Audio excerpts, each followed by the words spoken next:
What's going on, everyone? Welcome to episode 20 of the ForneverWorld podcast. I am your host, as always, ForneverWorld, alongside my co-host and very good friend, Shintai. Shintai, tell the people what's up. What's up? Now, people, for the special episode 20, we decided we were going to do something a little bit, I don't want to say fun, because it's definitely some darker. It's going to be fun for us. Yeah, it's some darker material, but at the very least for a portion, I'm not sure how long. It depends on how much we got to say, but for a decent portion of the podcast episode, we are going to dive into one of the most interesting and fascinating topics in manga history. I don't want to say anime and manga just because, like, the anime adaptation, well, no, actually, I could say anime and manga. The old version was phenomenal. Berserk. In particular, the Eclipse. We're going to dive into Griffith's character, his motives, our thoughts on that, things that we disagree with, just everything, Guts, Casca, all of the glory and carnage that is the Eclipse from Berserk. And boy, is this a topic that I want to do it justice, because this is some of the greatest pieces of literature and everything, not just manga and anime. I feel as though this is top of the line, dark, very, very dark, but quality writing. Where should we start on the spectrum of this insane tragedy known as the Eclipse? So, I feel like the first thing we need to talk about before the Eclipse is the Bailet, because the Bailet is the catalyst for the Eclipse. The thing I love about the Bailet is, so if you put aside the first episode of the 97 anime, if you put aside the first few volumes of the manga, the Bailet is the real foreshadowing for the Eclipse. But more than just foreshadowing for the event itself, I also feel that the Bailet is thematic in its foreshadowing, because the Bailet ties very closely to the themes of fate versus, and determinism versus free will. Yeah. And like the Bailet, the thing I love about it is that it gives you hints, it gives you like little peeks behind the curtain of the nature of the world in Berserk, of like, things are not what they seem. And things are like, there's some sinister shit going on in the background that no one really knows or understands. But the Bailet is tied to that. And I really love that, because it's such a unique way of going about it too, because it's this, the way that it's utilized in the story, it comes across like, I think in a lesser story, it would come across like a contrivance, like, oh, Griffith got shot and the Bailet blocked the crossbow bolt. Like, we've seen that kind of shit, in a bunch of other stories where, like, oh, because they had this, their uncle's nutsack tied to their chest or whatever. I was not expecting that. All right, Uncle's nutsack. There we go. When they took the blow to their chest, it wasn't as bad. Oh shit! But in Berserk, it has a different connotation to it. It's tied more to this idea that, like, there are like these sinister machinations happening in the background that are forcing certain things to happen and forcing other things to not happen. Griffith is not supposed to die at that point. That's why the Bailet saves him. And I love that.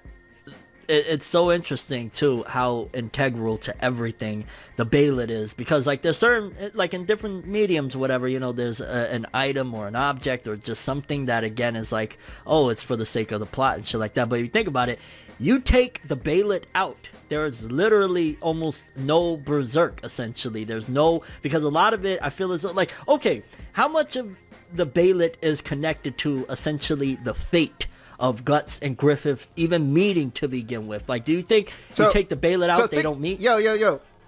here's something really interesting about that, actually. So this is actually in the 97 anime and not in the manga, but it's important to know that the 97 anime was heavily doctored by Miura himself. So you can kind of see the 97 anime almost as like a second draft.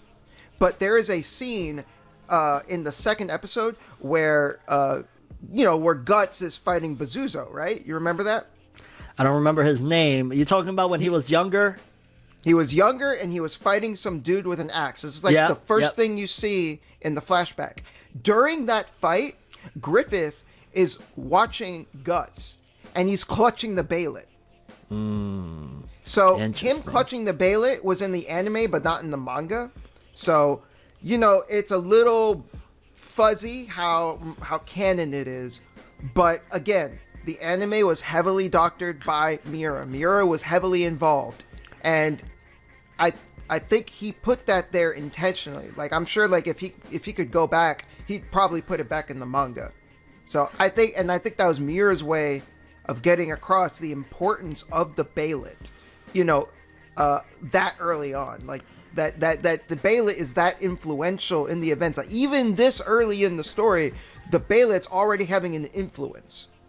Right. I wonder if, because, you saying that and essentially Miura having his shot at like a second draft, so to speak. So maybe he didn't have the entire concept of the Beylet in the beginning of Berserk. Maybe that was something that, let's say 3 volumes in, whenever it first appeared, he came up with that concept, but initially it wasn't supposed to be. So you could argue like, okay, it wasn't immediately like the cat, but then again, where was the Berserk story up until that point, right? It was like Guts just slaying demons. We're getting pieces of information, like he went through some shit, he's hunting somebody down, but we don't got all the pieces just yet. So I mean, you could argue that maybe he did have it, and it was like, this is an important piece that he didn't want to reveal immediately, because you get a lot of context and all sorts of crazy shit.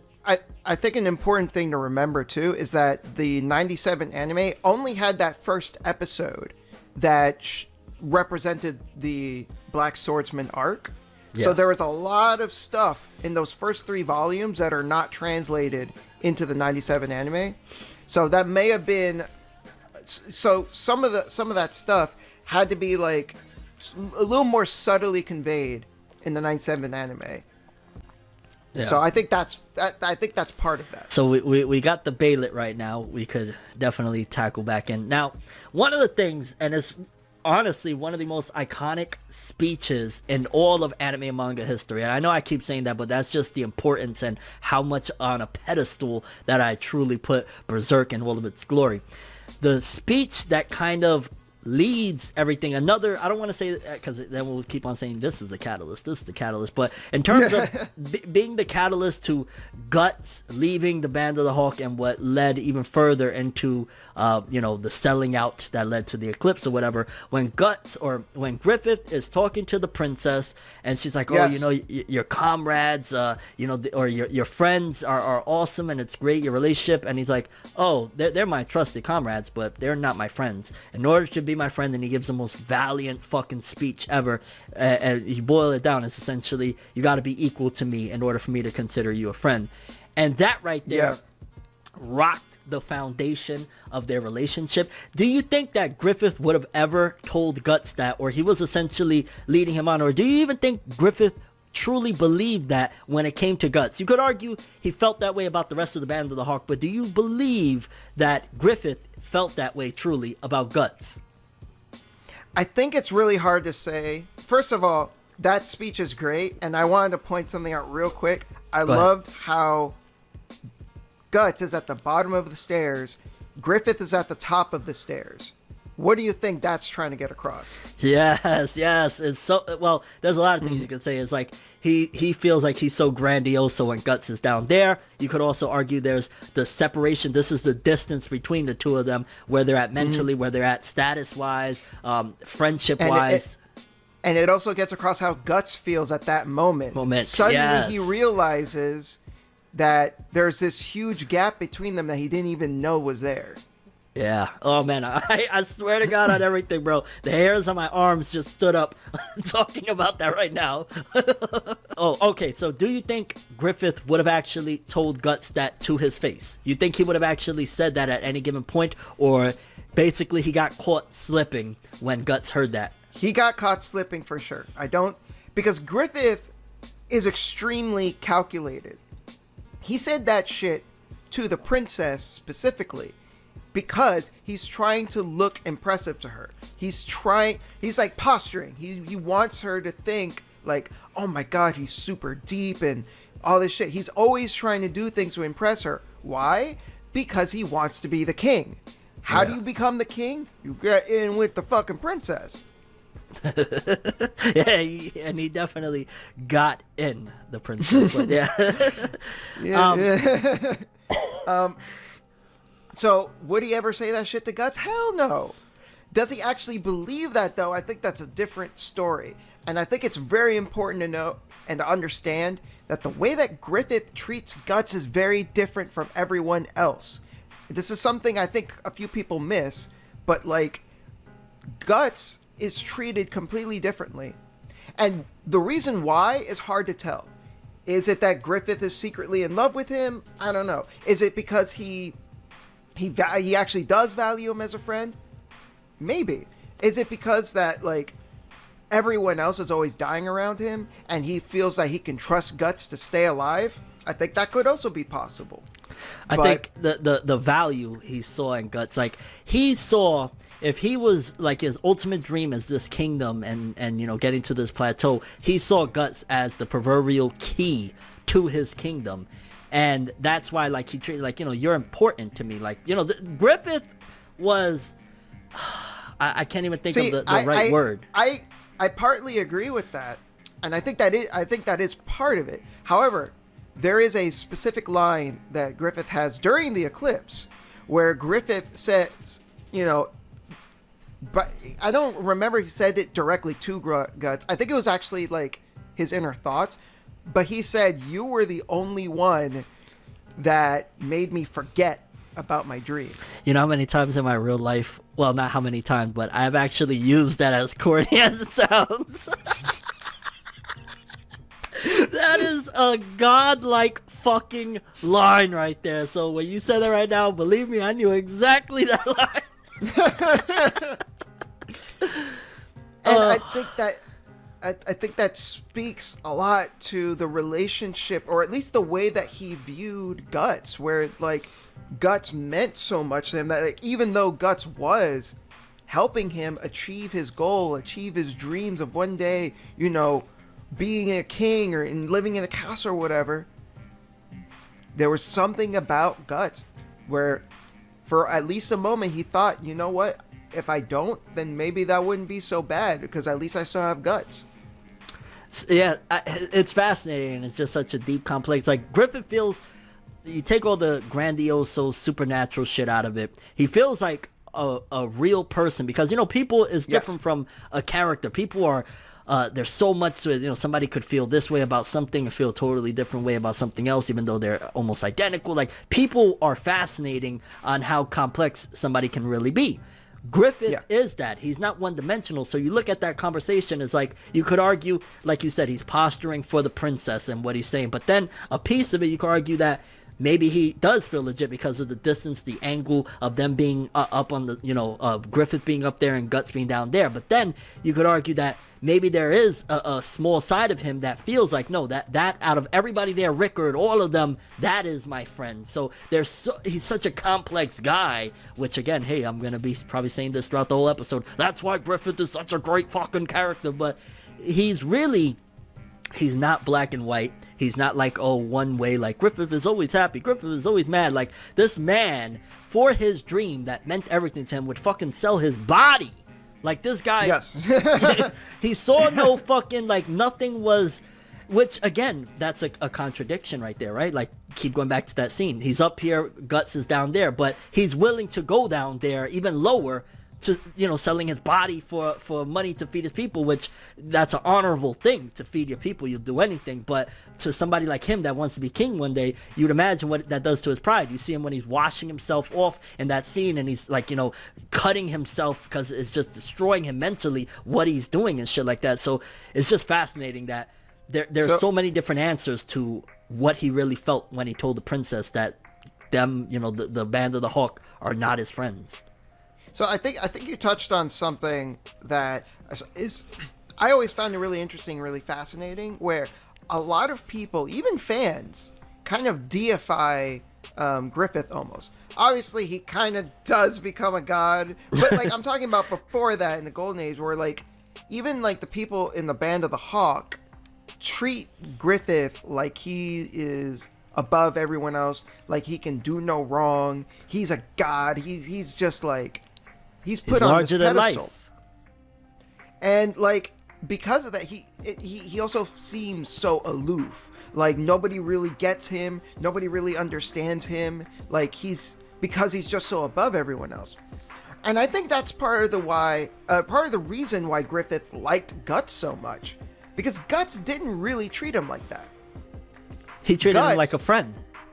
Exactly. Guts.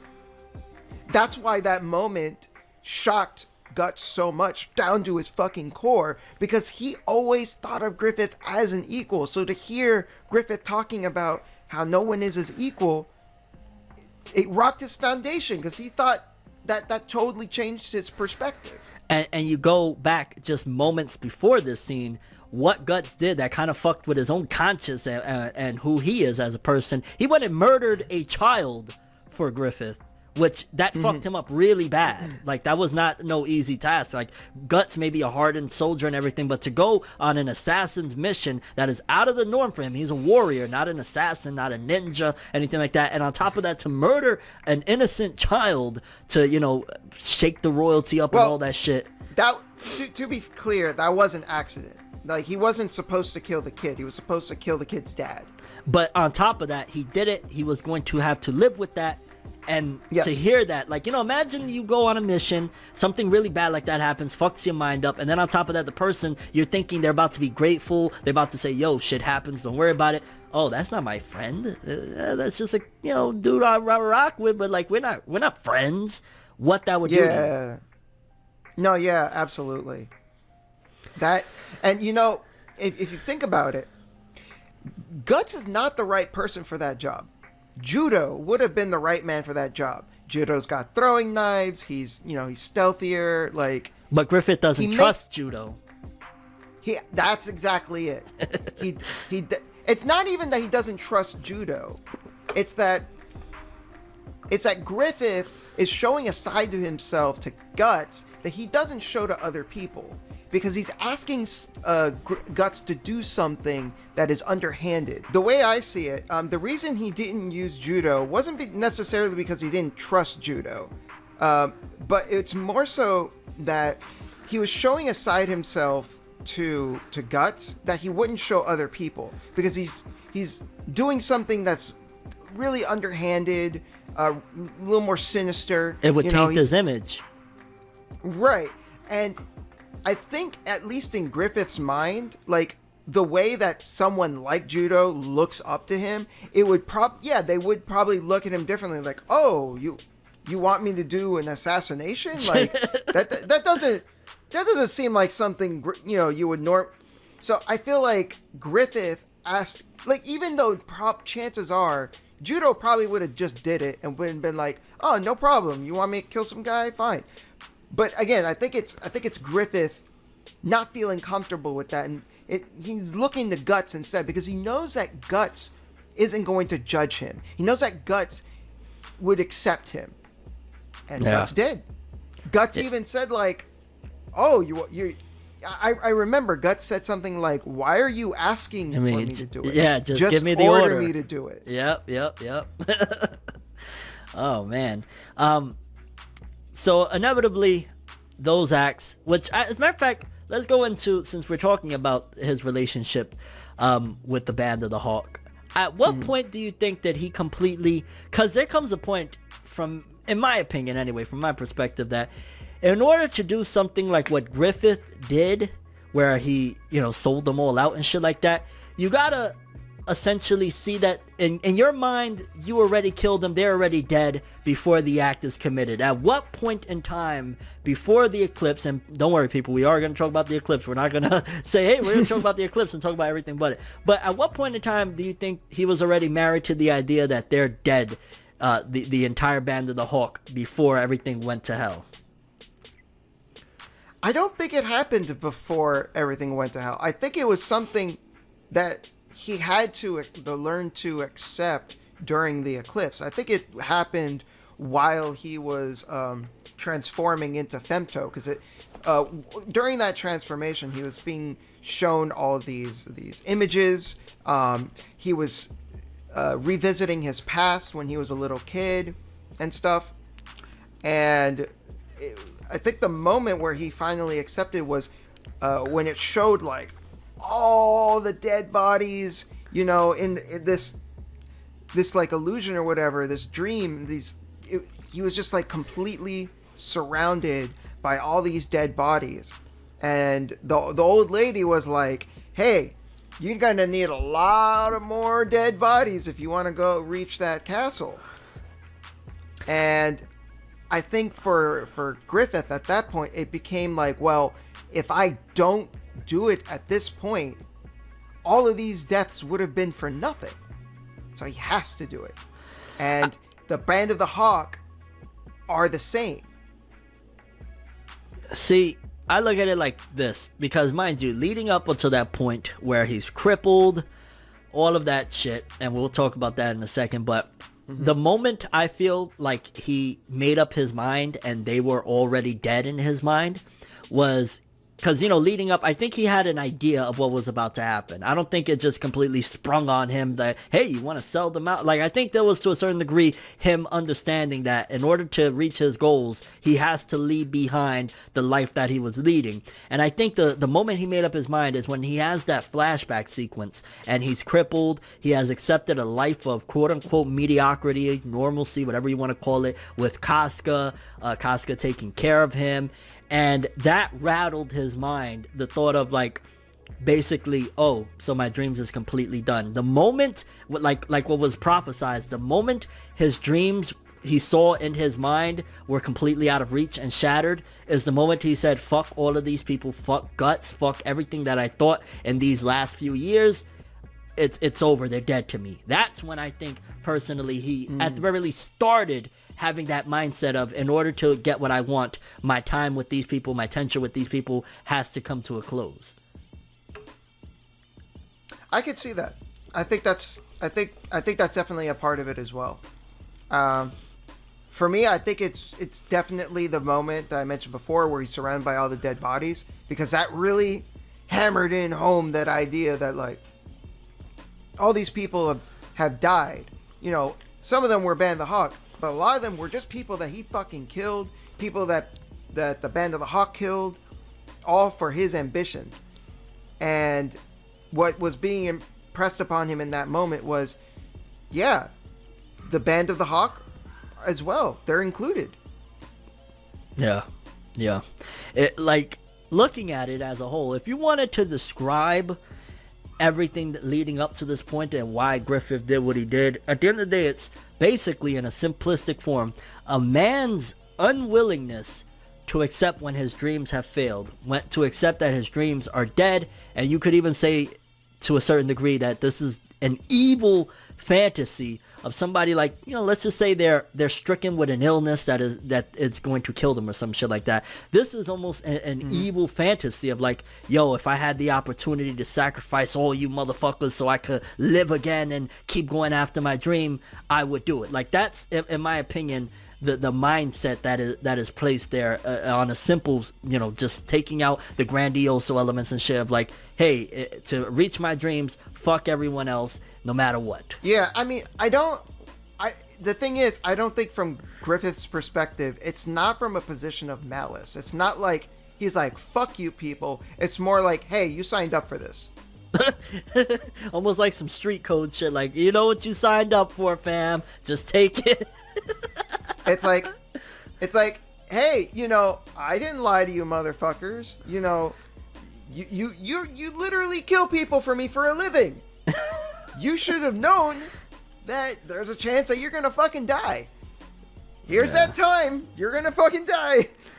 And unfortunately, it's by my hand, motherfuckers. Okay, so the moment reaches, and Griffith, obviously, he activates it even after everything, which the leading up to it, you gotta think, like, I think there's more than just all of that, because Griffith had to essentially be beaten into submission. You think about it, he was, for what, a couple years? Or I believe it was like 2 years, he was captured, he was tortured, he was in that body. So I think that also broke him. I think that led him. No, absolutely. Like, I feel like if Griffith was not crippled, and if it was the same old Griffith and he was in the eclipse, he would have fought back. I'm pretty sure, like, he would have been fighting along with everyone else. And probably would have died like a valiant death, died gloriously instead of giving in. But like, because he was completely and utterly just broken down physically, mentally, emotionally, probably sexually. I mean, they cut off his fucking genitals. Did they? Shit. I believe so. Maybe I'm misremembering, but I believe that they said like he lost everything. Oh no, I don't remember that part specifically. But maybe I'm off, because like, I do think in the fantasy that he had of him and Casca living that normal life, that they had kids at that point. So maybe I'm off on that one. No, they had dogs. Or wait, they did have dogs, but did they have kids as well? I don't remember. I don't, but yeah. The point, it was just a joke. The point is, the point is, like, he hit rock bottom. And then rock bottom wasn't low enough, and he started digging. That's how low he was. Like, yeah, there is no position anyone could be that's like worse than where he was in. Just like completely destroyed. Yeah, I mean, he had his mind, body. I don't want to say soul, because he ended up selling that shit, but he just had everything taken away from him. Dreams, especially, you go back a little bit when the speech about dreams and shit, like a man's dream can cage him in suffering. If a man has no dream, then he's dead. So he probably already was to himself, oh my wa moshinderu, like he felt probably he was already dead, because if his dreams had collapsed and crumbled, he probably said, well, I'm already dead, fuck everything, the Griffith I was is dead now, so here I am. Yeah. And then the opportunity presents itself, like, hey, the devil on the shoulder. Let all these motherfuckers die. Let all these motherfuckers die. You can be a god. And he's just like, I'll take some of that. How much? I'll take some of that. How much would you say, if any at all, of an impact did Guts and Casca, because we know that he does know about them being together throughout, like when he's crippled and they're together, he starts to understand, like, oh, you motherfuckers is fucking around. How much you think of that had an impact on him, his decision, and everything where his mind was at leading into the eclipse? Because remember, he ends up doing the horrible shit that he does to Casca and whatnot. How much of that you think was attributed to him feeling away, the fact that Guts took Casca from him? Casca at one point looked at him as a god, and now she's like, the crippled guy that we have now. How much you think that affected him? I think it did affected him, but probably not in the way that people would think. I don't think it's because Griffith was in love with Casca. No. I don't think that was the case. I think it was more so that he couldn't handle how things have changed. And this was just another thing piled on top of, like, because when he's crippled, he has this one moment where he tries to, like, force himself on Casca, but he can't do anything. Right? Yeah, like, I remember. Yeah. Oh God. And then Casca just, like, feels so bad for him. She just, like, pats him on the back and he's like, there. And yeah. Oh, I remember. In that moment, like, he probably was so devastated because he knows that, like, if he had done that shit, like, a couple of years ago when he was fine, like, Casca would have, like, thrown herself at him. Mm-hmm. But things are not what they used to be. And I think that was what actually affected him. I think that was what fucked with him. He was like, what happened? I used to be a god. This girl used to worship me. And now she's like, now, sailor, it's all right. Oh shit. And I think that's when he started building some animosity. Well, not even. I think he started building animosity towards Guts even before that. But I think that added fuel to the fire where he's starting to like, yo, fucking Guts. If it wasn't for fucking Guts, it wouldn't be like this. Yeah, I mean, from the moment Guts left the Band of the Hawk, that was pretty much the start. Like when he defeated him, I think that was the first step in humbling Griffith. Guts defeating him was the first step. And the powerful quote from Mike Tyson, man, where he said, a man is not meant to be humble, a man is meant to be humbled.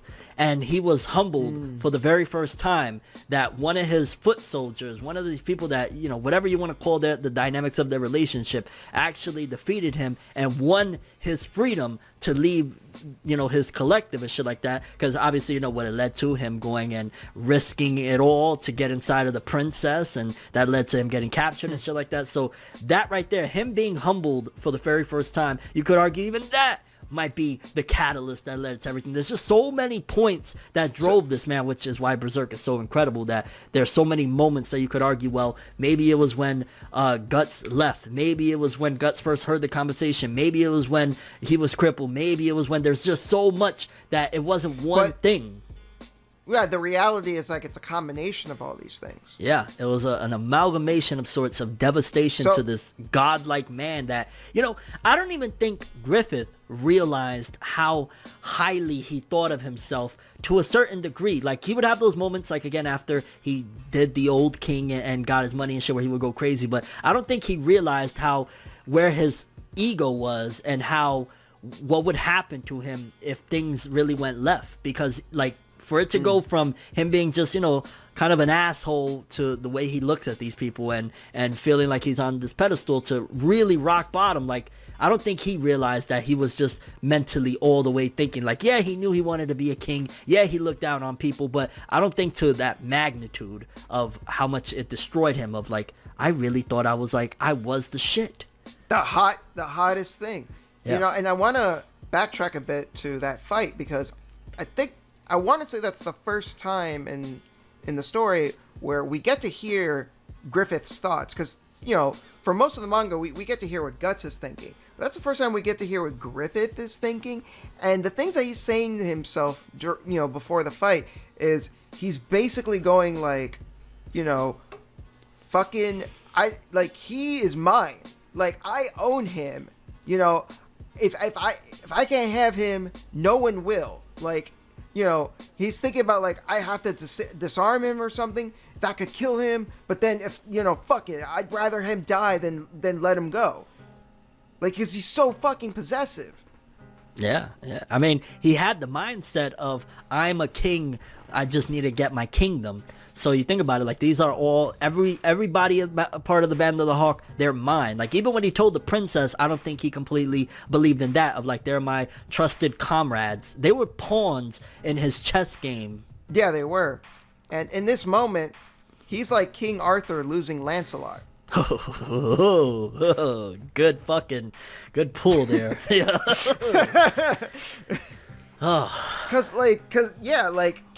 King Arthur, was hot shit, but like Lancelot was the real badass. I think for Griffith though, in that moment, it's a combination of losing Guts, who he obviously cares about, because how differently he treats Guts compared to everyone else. Even Casca was mad at Guts for the longest time because of how differently Griffith treated Guts.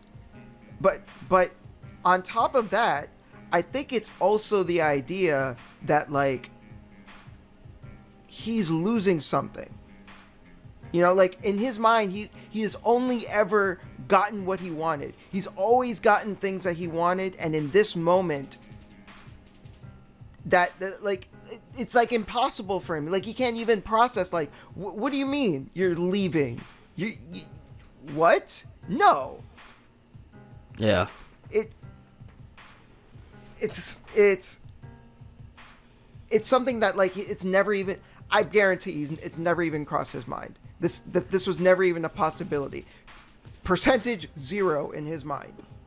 And to think, such a methodical guy that he plans everything out, for him to throw himself onto the princess, which, again, he would do that if he had a plan. He literally had no plan other than, I'm so devastated, I just gotta go bust this nut, even if it destroys my dreams, which I think Guts leaving already, he felt a crack in this, proverbial image of his dream. Guts leaving, he started seeing the cracks coming down, and then, he just made it crack even more. He shattered it, so to speak, with what he did. Like, because if you think about it, if he would have kept going, I think he would have been just fine and achieved his goal. Like, I think even Guts knew that. Guts didn't realize that there was a part of bullshitting coming from Griffith, right? Because he left in his mind thinking full well, like, Griffith's going to achieve his goal. He's going to have a kingdom. We'll meet one day again, and maybe we'll be on even playing field. He doesn't realize that this is like pulling what is that game, with when you build the wooden blocks?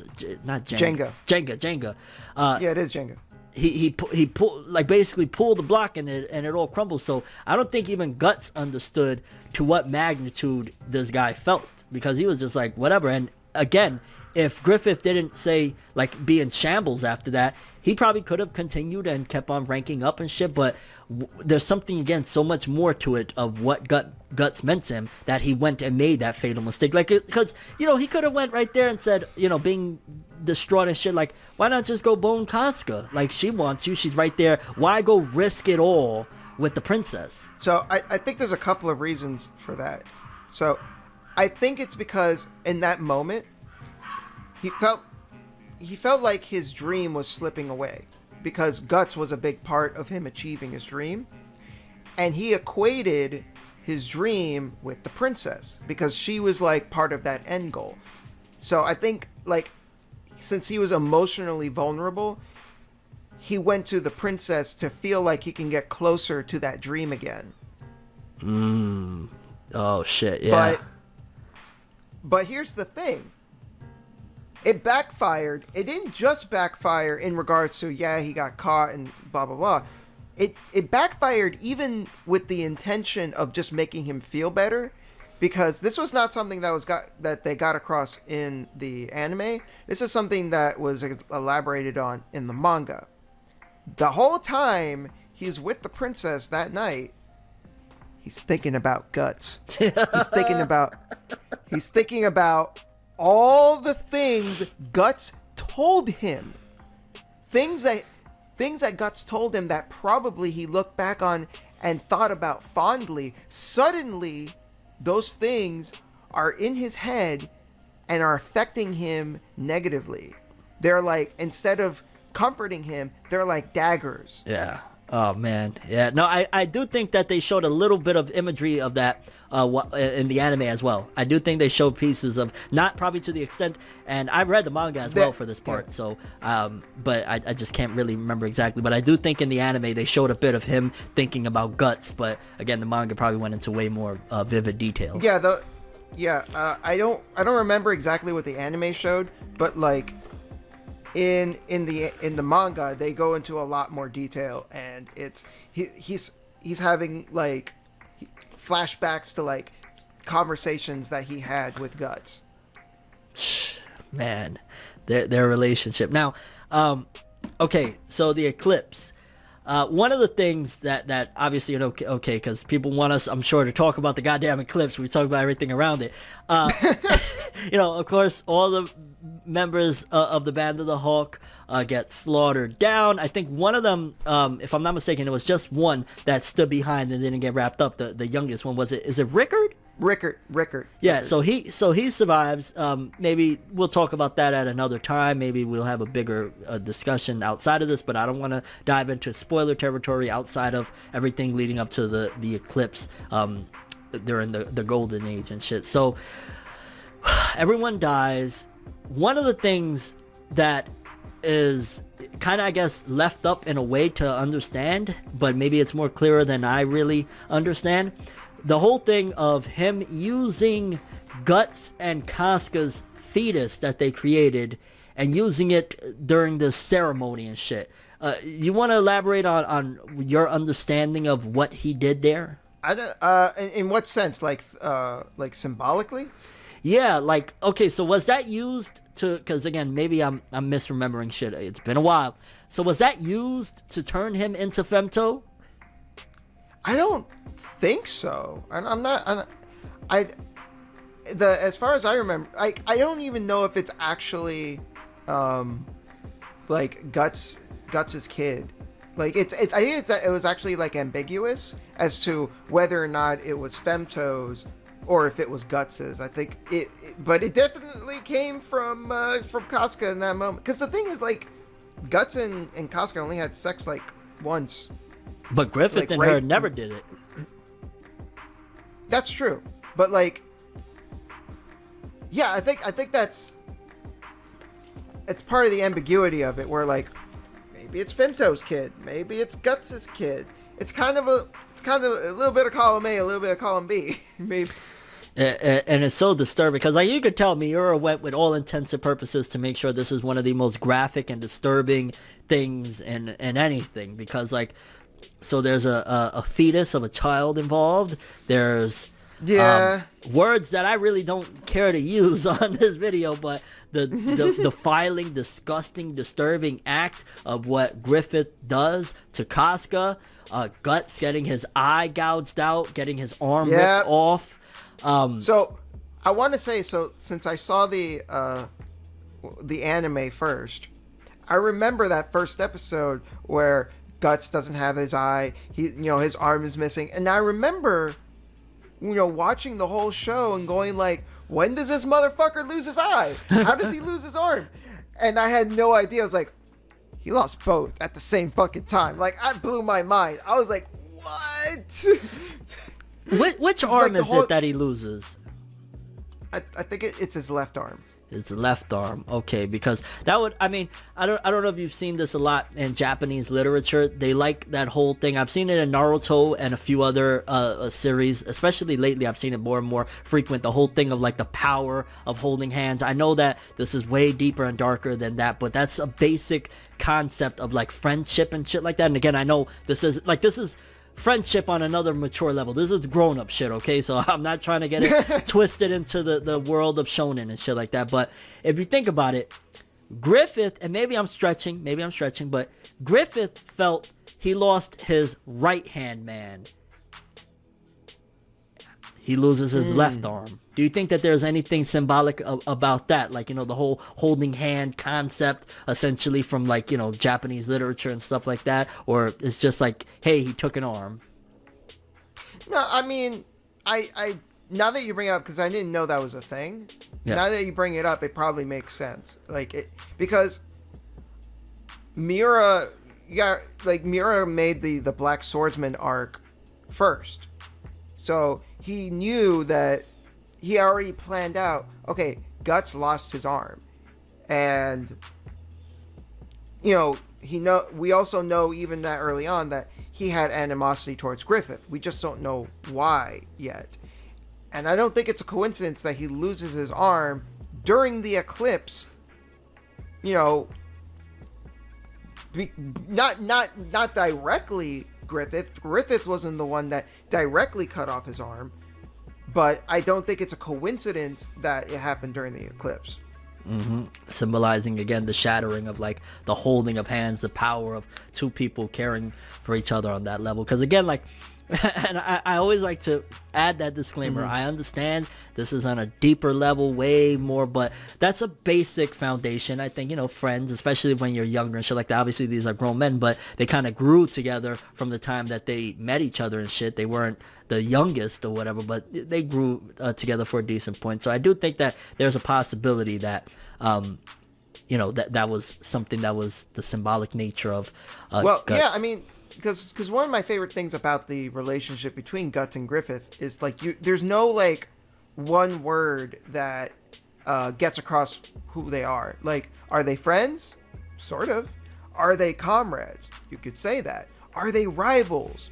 In some ways they are. Are they enemies? Now they are. Like that, but like again, there's not any one word that like, okay, that like completely gets across everything you need to know about the relationship. The word doesn't exist. Mm-hmm. I mean, it's too complicated. It's too nuanced. It's too layered. It's literally just they have a complex relationship. That's the only way you could put it. Because anything else would be like doing a disservice to what they really have. Because again, like, are they friends? Sort of, but at the same time, they also work with each other. Griffith is technically Guts' boss.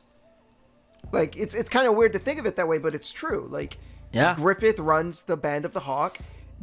Guts works for Griffith. So they have a professional relationship on top of their personal relationship.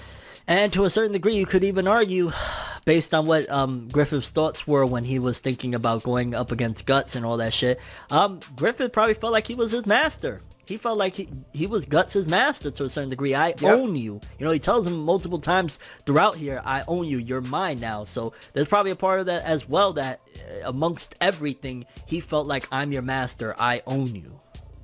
Yes. That, again, it just ties into this, their relationship just being all sorts of different things rolled into one.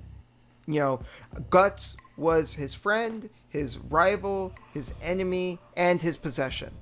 Yeah. Oh man, so fucking deep. You know, and I think you know, some people disagree with me, but I also think Griffith was possibly even in love with Guts. Like, I don't know if it was like sexual in nature, but like I do think like he felt like more than just friendship towards him. I think he felt deeply for Guts. You know, going into, because we've talked about this in the past and whatnot, and like, I don't know, it was like 4 or 5 years ago we did a video on this or whatever, but since then I've heard stories, right? Because we just talked about Griffith thinking about Guts while he's boning the princess.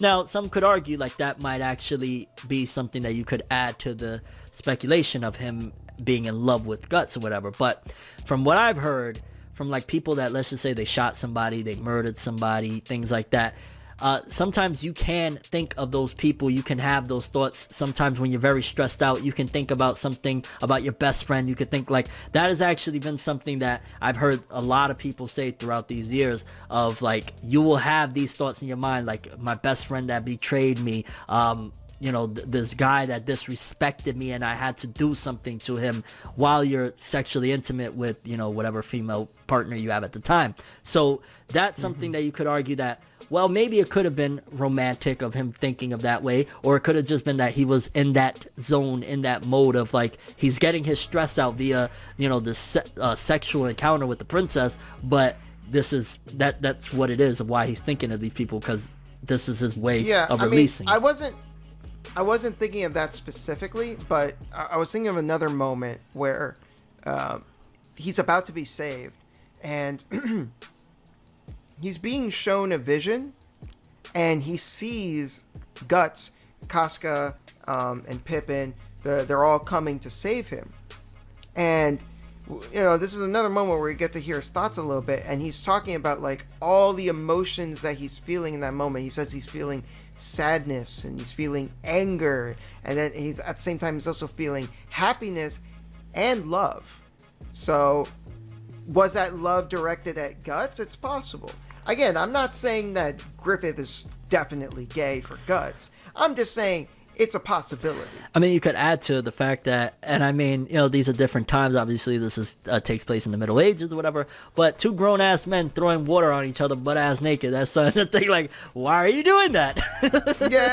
yeah, that... I always forget about that scene. Yeah. But, yeah. It's like, yo, y'all a little too grown to be doing that. But it was the Middle Ages, and...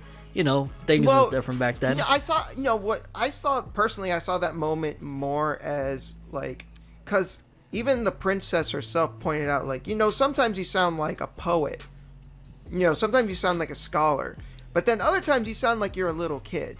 And I think that was, that moment was to try and kind of get that across, that like, you know, Griffith is such a multifaceted person that on one hand, yes, he is like a philosopher, he's a strategist, he's a genius, and blah blah, all that stuff. but at the same time, he's also still kind of a little kid at heart in some ways. You know, he still has some immaturity to him. Yeah, I've read some books on therapists and shit, and there's actually techniques that they have where they speak to your inner child, and that could be metaphoric, because you know these mangaka, all jokes aside, they study a lot of shit to come up with this material. They get literature, history books, all sorts of shit. So you could even see that as, again, talking to his inner child, which we do get later on flashbacks of, you know, his childhood and shit like that, and that could be the small instances, and maybe that's also another part of the relationship of Griffith feels this is the only one that I can let out that side of me, my inner child, and feel safe around, because he can't do that with the other members of the Band of the Hawk, like we said. That will destroy the facade that he has of like being this almighty god to them. So if he lets out this inner child, what will they think of him? Guts, he could do that. He could be the valiant warrior. He can be the, you know, brave leader. He could be all of that, and also let out this inner child. Yeah, because like you also gotta see it from Griffith's perspective. Just like keeping up that appearance like 24/7 has to be fucking exhausting. Like always you have to be on your shit. You always have to be stoic. You always have to be like on top of your shit all the time. Like for, you know, when he's with Guts, it's a moment where he can, you know, let his hair down and just be like, yo man, let's splash some fucking water. Yeah. Again, you know, like, it's a little chill. weird because it's two grown ass men, and weird in terms of because there's no defining aspect of this relationship. I'm not saying, you know, whatever, you do what you do, but I'm saying in terms of that we don't know if there's any of that extra layer there to their relationship. So it is just something to question of like, I'm telling you right now, Shintai, we will never be naked splashing water on each other. Never. No. I agree. That's never gonna happen. So that's something to look at. Like, there's something else there that you could look at in terms of adding to that whole idea of maybe he did feel some time. And, you know, love, and let's just say he loved him like a life partner. That don't necessarily mean that there has to be a sexual layer to it too. You know, there's a multitude. I'm actually more convinced that Griffith is asexual. Yeah, that's a huge possibility, because, you know, you have women like Casca throwing himself, like he didn't even really give a fuck about boning the princess. That was just like him having a meltdown. Yeah, exactly. That's a big reason why because he was doing it, I think, because in his mind he was again about being closer to Dream. I also think he did it because he may lack those sexual urges. He probably thought in that moment, like, maybe if I just force myself to do it, I'll enjoy it. And clearly it fucking backfired. So I think it's very possible, like, maybe he's just not into sex at all. It's just not something that he's into. And the only other times he has sex is one time for money, and the other time was to spite Guts. Yo, fuck you, Shintai. I'm gonna go bone this bitch because I'm pissed at you. You right asshole. in your face. Right in your face. Like, damn. Oh, yo, the Eclipse and Berserk, one of the most darkest, horrifying things. Like, if you just take it as like you're taking all of this content that we just spoke of, all of these layers of the depths of their relationship, you just look at it like, yo, this is like a horror film. You know what I'm saying? Like monsters ripping at you, killing everyone you care about, being sacrificed, all sorts of shit. So alone, you want entertainment, there you go. But that's one of the best things about Berserk as a whole. You go down the rabbit hole, you see, oh my god, this, oh my god, that, all the symbolic nature of this. And the reason the Eclipse works so much and why we've spoken about so much around it is because all of that around it builds up to the Eclipse, and because of all that build up, it makes that moment more impactful. We care so much about these characters up to that point, and to see this happen to them, it's heartbreaking. It's like, holy shit. All the people in the Band of the Hawk are fucking dead. because of Griffith, this guy that throughout the show, throughout the manga, throughout the story, we've been rooting for. You know, like even when he fucked up trying to fight Guts, like we're still like, you know, we still like Griffith. And then this moment happens and it's like, fuck Griffith. What? The original Berserk anime is what, 25 episodes? Yes. So you figure, take away one episode for the beginning because we don't have the Band of the Hawks together. Take away, like, I think what the Eclipse episode lasts, about two or three episodes? It's two episodes. So you take away 3 episodes altogether. You have 22 episodes of these people, their camaraderie, they're coming up in the world, them fighting, saving each other's lives, and it all culminates to these 2 episodes of everything you thought you knew about their relationships, the love. Just turned upside down and then fucking ripped to shreds. Yeah, it's fascinating. This is why the Golden Age has been done so many times at this point. The films, the anime, the manga. It's rich material. It's some of the darkest, some of the most philosophical. I mean, if we was just talk about the philosophy of some of this shit, we could make a whole episode. But yeah, any last things you want to add in terms of regarding, because we talked about it earlier, we didn't get back into it, regarding the Bailiff and its involvement in all of this, and, you know, even towards the end, and what it culminated into with Griffith turning into Femto and all that shit. Anything else you want to add regarding that beautiful charm? And I use beautiful very loosely. Just like what I said before, it represents, you know, free will versus determinism. You know, our sense of freedom versus fate. I think it culminates with the Bailiff. I feel that Guts himself is like the embodiment of free will. Guts is struggling against fate. He is like, and I feel like Griffith is folding into it in order to get what he wants, and he's using the Bailiff to that end. Fucking piece of shit. Oh man, people, this has been one of hopefully many of what I talked about earlier in the podcast. If you go months back, I talked about at some point we're going to get to the Berserk episode. It's going to happen. It finally happened. So this episode, we're not going to talk about, like, you know, what we watched or anything like that. We'll get back to our regularly scheduled program next week. But this episode, we wanted to, in celebration of the 20th episode, just give you guys something special. If you want to see more episodes like this where we dive into a serious topic, or just a topic in general of like a certain series or a certain franchise or anything of that nature, let us know. Give us your thoughts, any theories, ideas, concepts, anything at all regarding Berserk, the Eclipse, Guts and Griffith's relationship, Casca, the Bailiff, everything. We didn't get to touch up on Zod, but I mean, Zod didn't really have too much to do with the Eclipse. He was more so just like the one that gave the forewarning of, when this man's dreams crumble, you'll see his true nature. He's gonna sell you motherfuckers out. So I don't think Zod really needs to be touched on too much regarding this topic. And yeah, Shintai, any final thoughts at all just on the entirety of this topic, the Eclipse and Berserk, what led to this point, what happened? All I'm gonna say is, you know, there's a reason why people keep saying that the Golden Age is the best arc. Just gonna leave it at that. Big facts. I'll say this. This is the ultimate answering of a question. What a man will do when his back is against the wall and his dreams are folding, and you know how dark things can get.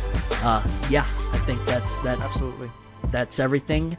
I'm ForneverWorld. This is Shintai, and have an awesome day. And watch or read Berserk, not the 2016 anime though. Just no. Have an awesome day, people. Peace. Peace.